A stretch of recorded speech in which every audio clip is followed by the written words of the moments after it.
உங்கள் தந்தி தொலைக்காட்சியில் பிரம்மாண்டமான காட்சி அமைப்புகளுடன் சாணக்கிய தந்திரம் தினமும் இரவு 8 மணிக்கு.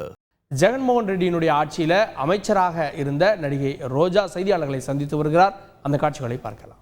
திருப்பதி மேல இவ்வளவு பெரிய பழி போட்டுட்டு சாமியை ரோட்டுக்கு கொண்டு வந்துட்டாங்க. இந்த அவரோட பாலிடிக்ஸ், அவர் சர்வைவ் ஆகிறதுக்கு, அவர் பண்ண தப்பு எல்லாமே யாரும் பார்க்கக்கூடாது பேசக்கூடாதுங்கிறதுக்கு பண்ணிட்டாரு. இப்போ ஜனங்க திருமலை வந்தா லட்டு வாங்கலாமா வேண்டாமா, இந்த லட்டுல கலந்திருக்கா கலக்கலையா, ஒரு கன்ஃபியூஷன்ல இருக்காரு. நார்த் இந்தியன்ஸு, சவுத் இந்தியாவில் கர்நாடகா, தமிழ்நாடு, இவங்க எல்லாம். ஆந்திராவில் யாரும் நம்ப போகிறது கிடையாது, தெலங்கானாவில் யாரும் நம்ப மாட்டாங்க சந்திரபாபு நாயுடு. ஏன்னா அவரோட டட்டி பாலிடிக்ஸு கம்பைன்ட் ஸ்டேட்டில் பார்த்துருக்காங்க, டிவைட் ஆன ஸ்டேட்டில் கூட பார்த்துருக்காங்க.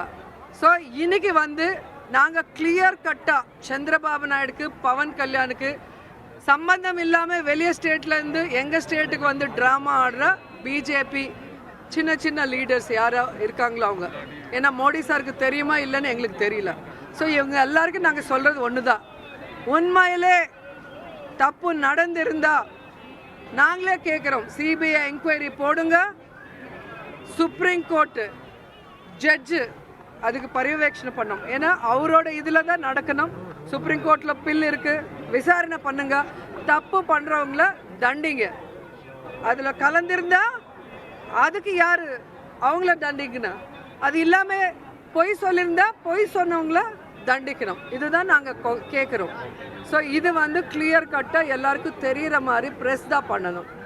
உங்கள் தந்தி தொலைக்காட்சியில் பிரம்மாண்டமான காட்சி அமைப்புகளுடன் சாணக்கிய தந்திரம் தினமும் இரவு 8 மணிக்கு.